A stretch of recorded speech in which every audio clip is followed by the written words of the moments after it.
नमस्कार। भारत ने चीन की तगड़ी घेराबंदी शुरू कर दी है और वो घेरेबंदी सिर्फ इतनी भर नहीं है कि एलएसी पर सैनिकों का जमावड़ा कर देना हो। वो घेरेबंदी इतनी भर नहीं है कि जो चाइनीज ऐप्स हैं उनको प्रतिबंधित कर देना हो।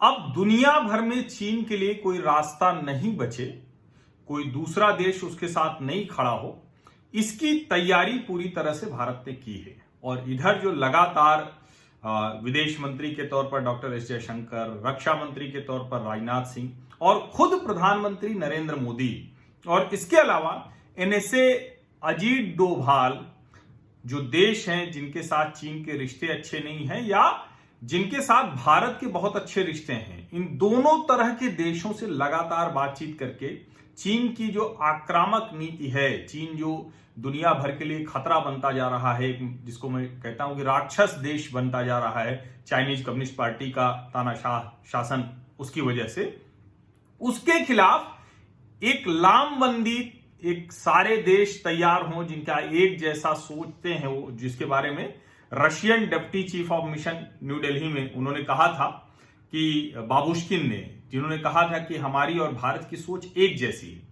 वो दबाव ही है कि बार बार जो चीन को आक्रामक हरकतें करने से एक वो भी डिटरेंट का काम कर रहा है। आज राफेल अधिकृत तौर पर भारतीय वायुसेना का हिस्सा बन गया। उसमें फ्रांस की रक्षा मंत्री फ्लोरेंस पार्ले वो आई हुई है और उन्होंने राष्ट्रीय सुरक्षा सलाहकार वो अजीत डोभाल से भी मुलाकात की। अंबाला के एयरबेस पर वो इंडक्शन सेरेमनी हुई, यानी जो 5 राफेल थे उनको शामिल किया गया।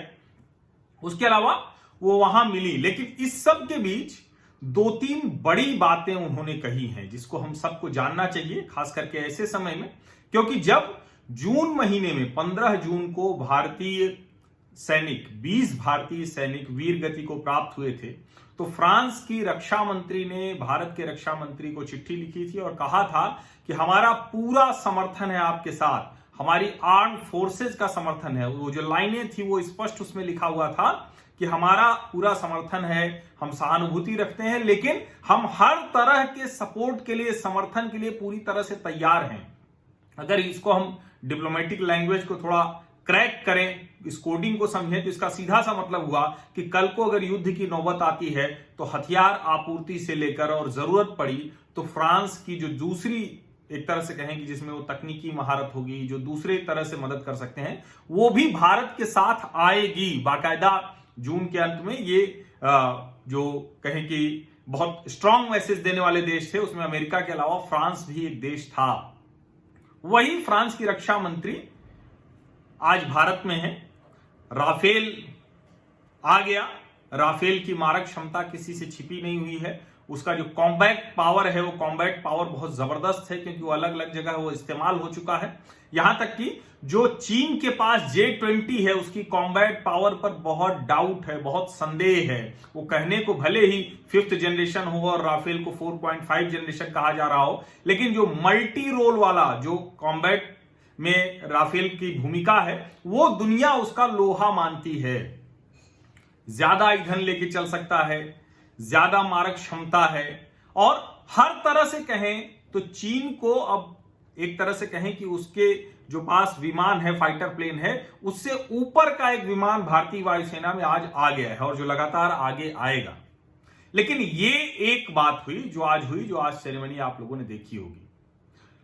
फ्रांस की रक्षा मंत्री ने कहा कि हम मेक इन इंडिया इनिशिएटिव, जो भारत में बनाने का मेक इन इंडिया, जिसके लिए प्रधानमंत्री नरेंद्र मोदी ने कई बार कहा, उस मेक इन इंडिया के प्रति पूर्णतः प्रतिबद्ध हैं। क्योंकि कई बार यह सवाल होता है कि जब एफडीआई हम बढ़ाते चले जा रहे हैं, 74% कर दिया 49% से, तो हमारा ये आत्मनिर्भर भारत का क्या होगा, मेक इन इंडिया का क्या होगा। तो बहुत क्लैरिटी है उसमें कोई भ्रम की स्थिति नहीं होनी चाहिए। निश्चित तौर पर विदेशी कंपनियां आएंगी, डिफेंस सेक्टर में आएंगी, वो यहां बनाएंगी, लेकिन जो मेक इन इंडिया इनिशिएटिव है, जिसके तहत यहां बनाना है, आपको आउटसोर्सिंग इंडियन कंपनी से लेनी है, जो लोकल कंपनीज होंगी उनसे लेनी है। और फ्रांस की रक्षा मंत्री फ्लोरेंस पार्ली ने एक बात और कही है कि हमारी जो डिफेंस मैन्युफैक्चरिंग की ग्लोबल सप्लाई चेन है उसमें भारतीय जो मैन्युफैक्चरर्स हैं यानी इंडियन मैन्युफैक्चरिंग कंपनीज हैं डिफेंस से जुड़ी हुई, उनको भी हम शामिल करेंगे। ये बहुत बड़ा संदेश है। और चूंकि मैंने आपको बताया था कि सीडीएस बिपिन रावत ने अभी एक बातचीत में बताया कि कैसे हमने 700% की ग्रोथ ली है 2016-17 से 2018-19 में ये डिफेंस एक्सपोर्ट में। तो निश्चित तौर पर भारत की जो प्रतिबद्धताएं हैं, भारत की जो प्राथमिकताएं हैं, जो साफ साफ हैं, वो दुनिया के सामने बहुत स्पष्ट है। लेकिन ये था यहां तक का मसला कि चीन को अभी तुरंत क्या दिखाई दे रहा है, सीमा पर कैसे राफेल आ गया है। जो सबसे महत्वपूर्ण बात है कि फ्रांस की रक्षा मंत्री फ्लोरेंस पार्ली ने आज फिर से कहा कि यूनाइटेड नेशंस में परमानेंट सीट के लिए भारत के साथ खड़ा होगा। फ्रांस भारत के साथ खड़ा होगा और भारत को हर हाल में स्थायी सदस्यता मिलनी ही चाहिए। ये फ्रांस की रक्षा मंत्री फ्लोरेंस पार्ली ने कहा है। फ्रांस पहले से भी समर्थन में है और दुनिया के ज्यादातर देश और खास करके जिसको हम यूनाइटेड नेशंस के जो परमानेंट मेंबर्स कहते हैं उसमें चीन के अलावा सभी देश भारत के साथ खड़े हो रहे हैं। निश्चित तौर पर अभी उस संरचना को कब तक बदला जाएगा, क्या स्थिति होगी, ये नहीं पता। लेकिन चूंकि भारत पहले से ही जो मेंबरशिप चुनी जाती है 2 वर्ष के लिए, उसमें वो चुना जा चुका है, अपनी बात अब वहां मजबूती से रख सकेगा। और उसके अलावा भी जो दुनिया के महत्वपूर्ण मंच हैं वहां अब चीन के खिलाफ एक तगड़ी जो लामबंदी हो रही है। जो देश उस आक्रामक राक्षस तानाशाह देश चीन के खिलाफ खड़े हो रहे हैं उसमें धुरी भारत बन रहा है। और आज फ्रांस की रक्षा मंत्री वो निश्चित तौर पर, चूंकि फ्रांसीसी विमान आए हुए थे, वो मुख्य अतिथि थी, उनको सम्मानित किया गया। लेकिन उससे बहुत आगे बढ़कर उन्होंने कहा कि ये दोनों देशों के बीच रक्षा संबंधों का एक नया अध्याय शुरू हो रहा है। और उसके तहत भारत और फ्रांस, चूंकि दोनों लोकतंत्र हैं, दोनों जिस तरह से आगे बढ़ेंगे उसमें लोकतांत्रिक मूल्य सबसे महत्वपूर्ण हैं। और वहां जाकर चीन कहीं भी किसी देश के साथ खड़ा नहीं होता है। चीन किसी भी लोकतांत्रिक देश के साथ इस वक्त नहीं है, सबके विरोध में है, सबसे उसका झगड़ा लड़ाई चल रही है, सबसे वो युद्ध की स्थिति में है। मैं चूंकि लगातार चीन से जुड़ी हुई खबरें आपको बताता हूं, भारत के हितों की खबरें बताता हूं, आगे भी आपको बताऊंगा कि दुनिया के दूसरे देश भी कैसे उसके खिलाफ तैयारी कर रहे हैं। और उस तैयारी में भारत बहुत महत्वपूर्ण भूमिका है भारत की।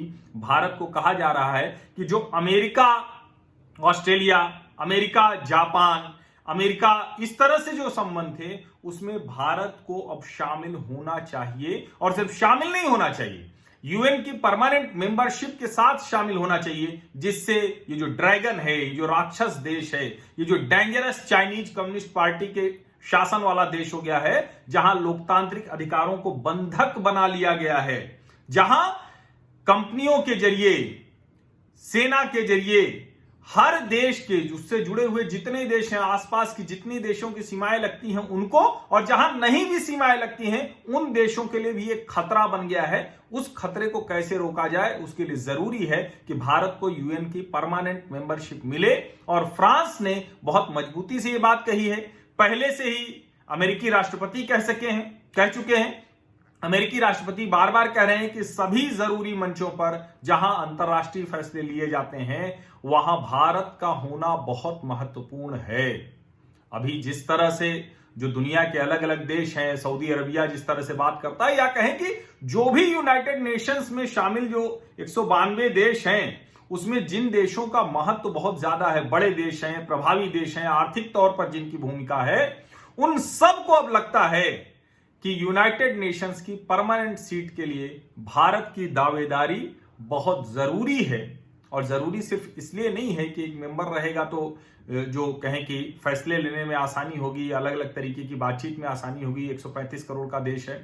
उनको यह भी लगता है कि चीन के आक्रामक रवैये को रोकने की अगर ताकत किसी में है, अगर वो क्षमता किसी में है, तो इस वक्त के भारत में है, इस वक्त के राजनीतिक नेतृत्व में है। और जिस तरह से सीमा पर, जिसको LAC line of actual control कहते हैं, हालांकि मैं बार बार कहता हूं कि चीन हमारी ही सीमा पर है, 45,000 वर्ग किलोमीटर अंदर है। जब तक वो बाहर नहीं जाता है तब तक हमें यह नहीं कहना चाहिए कि चीन अपनी सीमा में चला गया है, तो उसमें भारत ने जिस तरह का प्रतिरोध दिखाया है, जिस तरह से चीनी सैनिकों को पीछे हटने को मजबूर किया है, उसमें दुनिया की उम्मीद बंध गई है और दुनिया को लगता है कि लोकतंत्र बहाली के लिए और शायद चीन के नागरिकों के अधिकार के लिए भी भारत एक महत्वपूर्ण भूमिका अदा कर सकता है। और उस सिलसिले में फ्रांस की रक्षा मंत्री का, फ्रांस का ये कहना कि यूएन परमानेंट सीट के लिए हम भारत के साथ खड़े हैं, ये बेहद महत्वपूर्ण जानकारी है जो आप सभी लोगों को होनी चाहिए। बहुत बहुत धन्यवाद। और जो अपील मैं हमेशा करता हूं कि सब्सक्राइब जरूर कर लीजिए, नोटिफिकेशन वाली घंटी जरूर दबा दीजिए। बाकी का काम मैं लगातार करता रहूंगा। बहुत बहुत धन्यवाद।